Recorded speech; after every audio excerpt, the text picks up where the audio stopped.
thanks for joining us. This little Friday forum, which we've got going now, is an opportunity whereby we can bring a potential partnership opportunity to a select number of members of the Sport for Business community. We've had some success with a couple of different projects through this. And I think it's just an opportunity to look and to get to meet somebody who we might either know somebody who could, or indeed could ourselves support on their way to a sporting dream. I got to know Brendan. I've known Brendan from afar, from a little bit longer than he's known me. But a couple of weeks ago, there was a call went out on social media, and somebody tagged me in it, and I had a look, and I thought, geez, this is something which we really need to be putting our shoulder behind and helping a really good guy achieve something which is out of the ordinary. So Ireland's skeleton racer par excellence, Brendan Doyle, live from the Sport Ireland campus. Rob, thank you so much for that. And thanks for everybody for giving me the time of day to come out today. As we were talking just before then, we're in a really exciting time for Irish sports, and we're seeing a lot of people out in Tokyo doing the country proud in some disciplines which we're not recognized traditionally for. And being out here on a personal note, being out here and being able to train with them day in, day out and call them friends, it's very special to see them achieve some amazing goals in their chosen craft. So it's a very, very exciting time for us all. And despite what COVID has put in front of us all, we've seen the athletes negotiating these obstacles, and it's changed pretty much everything. In a traditional sense, we were looking at an Olympic Games pushed back a year, and now we're looking at a situation where there's the Summer Games taking place in Tokyo, and in less than 5 months' time, we've got winter athletes competing in Beijing in China. So obviously, Beijing is why I'm here, and it's what I've put everything into. But you wouldn't be winning any prizes to guess I didn't start in skeleton. This was not my first sport. I progressed through football. I used to play goal, then winger, and then when I got into secondary school, I tried my hand at track and field. I liked the 60 meters. Personally, I always felt that it was about 30 meters too long. So it was during my training there that the bobsled team at the time, Siobhan and Eva Hoey, they would train out at the athletics track in Morton Stadium in Santry, and they spotted me training. They saw me doing my bit, and they asked me if I wanted to give it a go. I was 16, 17 at that stage, but I jumped at the opportunity coming off Lower Clifton Rothesay's success in Park City in 2002 Winter Olympics, where he finished fourth, just outside of medal, pipped by Jim O'Shea of the United States. I had an idea of what the sport was, but more than what you would see on TV. But I went off to Eagles in Austria, where I basically learned how to drive. You get a driving license, but it was at the end of that school, that they basically said you have to fund this yourself. And at that stage, there was no question I couldn't do it. So unfortunately, I had to kind of focus on my professional, my career-oriented goals, which at the time was to join the Gardaí. It was, for me, it's a very dynamic and challenging job, but something that I felt like I could make a real tangible difference to someone's life, and I would get a lot of job satisfaction out of it. So signed up, did well in the aptitude test, got out to Templemore and had just, law books, Garda practices and procedures, tried a little bit of German, just had everything thrown at me. But, I really enjoyed the challenge. Went out to Blackrock in Dublin, where I got my first taste of hands-on policing. And when I progressed onto my final station, it was Sundrive Road in Crumlin. Obviously a very, very challenging spot, but it was something that I was kind of hoping for. It gave me a chance to test myself, grow, and actually make that tangible difference I was talking about. I quickly learned that no day was like any other when you're out in Crumlin, and that was no exception on a night shift back in May 2009. I turned up for my shift. It was a 10 p.m. to 6 a.m. shift, And normally you would go down and have a chat with your sergeant, and he would, brief you on what happened the night before, what we need to know for the shift going forward. But that night I didn't even make it that far. I was down getting my equipment ready, and we got a shout saying, "There's an urgent call, Holding, get in the car." So I'm running up the stairs, throwing on my vest and getting my utility belt on. We got into the car, and I was basically told that we're going to a domestic assault where there was reports of a male attacking his mother with a wooden bat. Honestly, it's a pretty common type of call we would get, but domestics are very volatile in of themselves, so none of them are alike. So I remember we arrived at the address, and I looked out the side of the patrol car, and I saw the front door swing open, and there was the male with the bat in his hand. Now I approached him, and basically how I liked to police myself was I'd use my verbal reasoning skills, and I found my experience showed me that it's hard to have a fight with someone who's not fighting back. So I would just let them shout at me, and I would just try to reason with them, but sometimes that just doesn't work. And the male took the bat over his head as if he was going to attack me, and I had to take out my baton to protect myself. And once I did that, he then ran into the kitchen, which is a straight line down the hall. So I'm a 22, 23-year-old guy. This is my first experience with something like this, but what I'm facing with is a suspect who's done some damage to his mother, and she's there screaming at us to get out, to get rid of him, and I don't know who's in the kitchen. So I walk down this hall, and I'm faced with a door which is half wood and half glass, so I can see into a kitchen down like a narrow escape. And I'm calling on him. It's like, look, nothing's happened yet. You haven't done anything stupid. We can still sort this out. Let's just come out and talk. And he came out from behind the wall, and he had armed himself with a chef's knife, and he pointed it right at my throat. And he was telling me how he's going to kill me, how he's going to do whatever he was going to do to me. And that was terrifying. Myself and my partner went in to try and effect arrest. And it was during that struggle where I was injured. I received some cuts to my hand where like the ligament on my finger was slit, and the nerves here were all removed. I don't remember feeling anything. I didn't feel of anything. It wasn't until I was in James's hospital getting it stitched up till I realized how much pain it was. But I got home that night around, I would say maybe 4 a.m. And, I told the folks that, I'm alive, the sky hasn't fallen. It's okay. I got lucky. And, went to bed. And it was after that night that everything changed for me. Absolutely everything. I started struggling with sleep a lot. I would deal with really vivid night terrors where I would wake up thinking the suspect was stood over me with a knife. I would wake up thinking I was, in a pool of my own blood where it was actually my sweat. Some nights I would be woken up by me grabbing my own hand in my sleep to stop the bleeding. And these were very, very vivid. I'm sure we've all had nightmares where it lingers and takes us a little bit back to get back to sleep, but this was so vivid and violent. And eventually I started having issues like just sleeping in general because I just didn't want to face that night after night after night. But kind of relying on what I learned in athletics is, injuries happen. If you get back in and you gradually reintroduce yourself, you'll learn that it's a once-off and that you can rebuild. So that was the mentality I took back into it. I returned to work as soon as I could, just to try to get back into normality.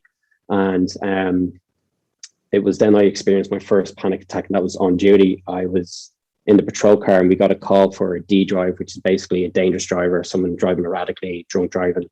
We get a reg plate, you go out and you try to intercept and investigate. But I remember, sitting there, and the driver of the call actually had to take the radio because I couldn't answer it. My stab vest started weighing me down. My seatbelt was locking me in. The collar around my neck was like just closing in on me. Now, being an asthmatic, I was like, asthma attack, just take your inhaler and you'll be fine. But I took my pulse and nothing happened, took more, nothing happened. So, I was like, I don't know what this is. My partner was clued enough to say, right, we have to get you back to the station. And my sergeant suggested that I go back and try to, address what's going on and maybe take some more decompression time. But unfortunately, it just started spiraling from there. The insomnia, I'd say, was the biggest catalyst to everything unraveling. I couldn't get that night's sleep to reset. So, I would start trying to fill the night. So eventually, initially, I would try to drive around Dublin just to fill a few hours and try to go back home and try to get to sleep. But, this was over maybe the span of 4 years or so, 5 years. And it got to the point where I was driving to Sligo and back and Cork and back just to fill the nights. So I didn't have to fill that prison cell, which was my bedroom. And it got to a stage, everything around me, I stopped training, I stopped eating well, I stopped doing the things that I loved doing that was rewarding to me. The relationship with my girlfriend broke up, and I felt like, a massive failure. I was leaving my unit, who I was very attached to pick up the slack of me not being there, and that weighed down on me heavy. So I was like, feeling like a failure. Everything up to this point in my track and field experience is like, you get injured, you get back, and you just keep going. And I just couldn't keep going. So I remember waking up one day, and I genuinely felt that my only option left was to take my own life. It was, in my head, a rational decision. It was something that didn't scare me. I wasn't worried. It was actually kind of freeing. I'm not going to lie. I remember driving towards the dart station, and I was like feeling, relief for the first time. And I walked out onto the platform, and I just waited for that train, and I knew that I was going to have some peace. It's insane to think about now. Like, that's where my mind was. But when you're dealing with all of these issues, you're not thinking straight. And I just remember looking down the platform and waiting for the train.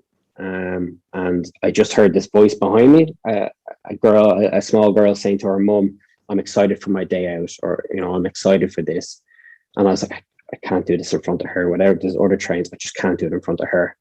So I just stood there, and the train passed me, and I felt that slight pull as it passed me, and then the doors opened, people got on, people got off, and the train left.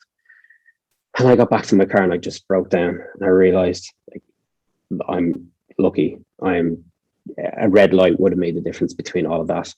And I went straight to my friend's house, and I was like, "Hey, will you come to Tesco's with me?" And I took him into Tesco's, and I didn't know how to do it. So I was stood beside the bananas, and I just said, "I'm after doing this.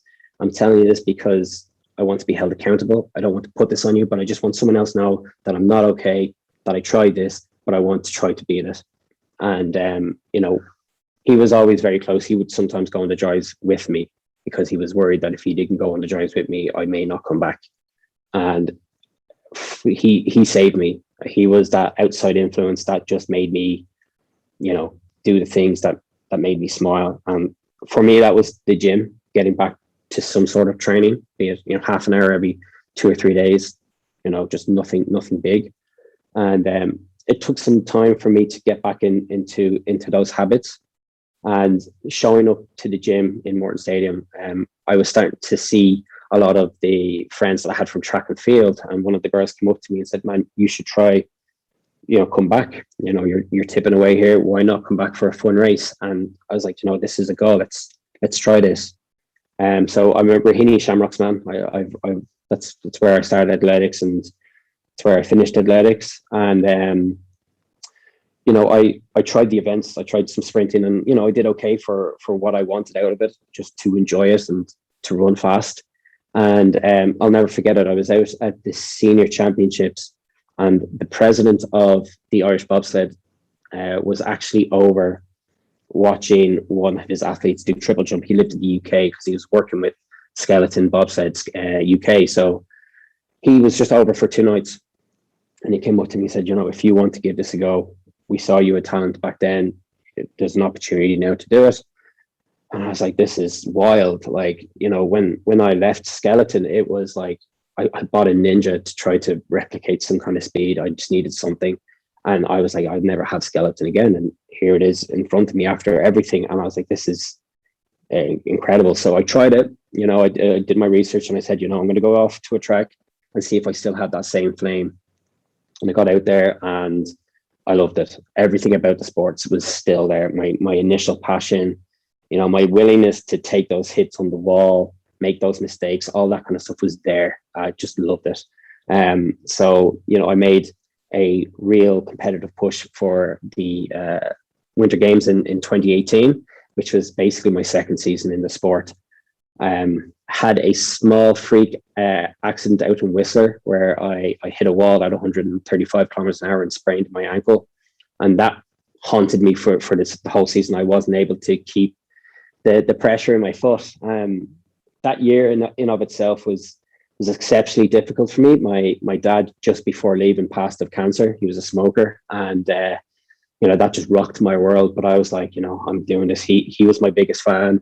He was always, had my dinner made when I came in, kind of lad. He was just super proud of me, and I was like, I'm not taking my foot off the gas right now. I have to keep pushing.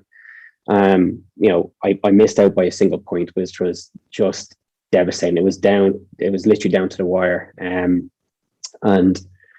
I remember after that season, I was like, that's it. I'll never have another option or opportunity again. And I had an email from Jeff Payne, which was Ireland's coach in 2014 for Sean Greenwood. Jeff Payne's a silver medalist, just phenomenal skeleton starter for Canada. And he just sent me the message saying, don't quit. You just stick it out. And in skeleton, coaches tend not to do that because skeleton is essentially Formula One on ice. It's the price tag of Formula One on ice. So if they feel that someone isn't going to make it and doesn't have the money, they're not going to try to just encourage them to do it. But he told me to keep at it. So I picked myself back up, got back training, qualified for World Championships that year, and then I competed and got Ireland's best result at a World Championships in Whistler, the same track that bit me in 2017. And broke the Irish record, took it from Sean Greenwood. He was born and raised in Vancouver, 10 years into sport. That was his home track. Took his record, thank you very much. And it was just a phenomenal moment in my life. I was like, okay, I knew I could do it, but here's the result that proves it. I qualified Ireland for World Cup series in the following year, and I had already made a kind of a quad plan, and year 2 of my plan was always to go to Europe and try to expand my wheelhouse for this year in case there was a track in Europe that I needed to be at. So Brendan goes off to Europe, competing on World Cup on TV, competing against the best guys in the sport. And there was tracks where I would have maybe 6 attempts to learn it. And then I'm racing on TV against the guys who just don't make mistakes. It was like just so difficult mentally, but I had made a deal with myself that, race results weren't what I was aiming for. The lessons on the sled and those moments where, those kind of like, oh, I got it now. I figured this out. That's what I was aiming for. And I got those in plentiful. And last year, COVID reared its head and we didn't know if there was a season happening. We couldn't book anything. And when we did book it, it changed. Places going in and out of lockdown. I actually started my season in Winterberg, and I was out there for a couple of days in Germany. And a few guys, I was learning that there was 5 people coming from Altenburg who had COVID positive, and I was like, I'm not risking this. My goal was for last season, year 3, was to get tracks in North America that I was competitive and boost that to a world level, like an elite level.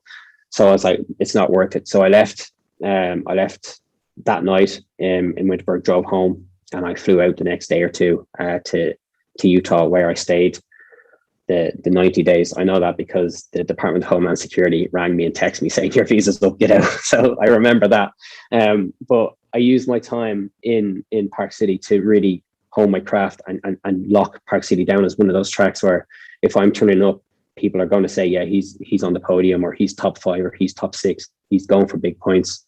And we eventually had 3 races where 3-time Olympian John Daly for the United States was competing. And in my first race, I podiumed, I came 3rd. Second race, I came joint 2nd. And in my 3rd race, he bet me by 0.05 of a second. And he turned around and he's like, you're really making me work for this one. And it's just at that moment I clicked. I was like, I did make you work, and I'm going to take it from you next time. It was just that eureka moment. I was like, okay, I got this. And we go into Olympic year now. and the schedule has been back and forth so many times. There was a landslide with the flooding in Germany, which has taken one of the tracks that I had ID'd as one of my European hubs. That's been destroyed. 22 million worth of damage done, but they're building it already. I don't know how they're doing it, but they're already fixing it. But the schedule has come out and it's been solidified now. And I would honestly, hand on heart, trade in a winning lottery ticket for the schedule. How skeleton works is we all start off in 0 points at the start of the season, and then they take your 8 best runs or 8 best results at the end, add them up, and then you get a global seed. So you only need 8 races. I'm getting 9 races at my 2 best tracks, which is Park City and Whistler. I have 5 in Whistler and 4 in Park City, and like that's more than enough for me to do what I need to do. I'll finish off my season in North America in Lake Placid, where I'll have a triple header there. And then technically I could have qualified for the Olympics at that stage, if our maths is right and I do the job. But if not, I still have 2 attempts in Altenburg in Germany to get those extra points. So I'm roughly, 13 races this season, and I only need 8. Altenburg's not my strongest track, but I have become very accustomed to the types of steers and drives I need to do on this track. So it's something that I'm able to attack. But this whole thing, this whole pursuit that I've been doing, it's been terrifying every step of the way. But there's 2 main drivers for me at the moment. One, obviously, being an athlete, I want to make the games, and this is something I'm going to do. And then 2, that man that was broken, he felt that there was no other option, that I was never going to amount to anything. I was a failure, and my only option was to step out in front of a train. I know there's other people out there who feel that way, and I want to be the example that, it's not going to be like that. It's not always going to be how you feel it is now. There is hope. And in fact, I use those struggles as a level of strength. I know now that anything that skeleton throws my way, be it a result, be it something that's out of my control, I can handle. I've handled harder, I've beaten harder, and I use it to push me on forward. So this is where I'm sitting now, and there's so many things outside of my control, and I'm just focusing on what I control, and I'm using inspiration from the likes of Kelly and the summer guys to keep me pushing here. So fingers crossed we can get it across the line. That's a powerful story, and well done on delivering it as you have. It's clear it goes way beyond sport, into areas that some people are uncomfortable going, but that need to be visited in order to, as you say, help others who might be facing that same challenge. Thank heavens for that girl on the platform. Who knows? She will never know the impact that she had. But sure, that's what happens in every moment of our lives.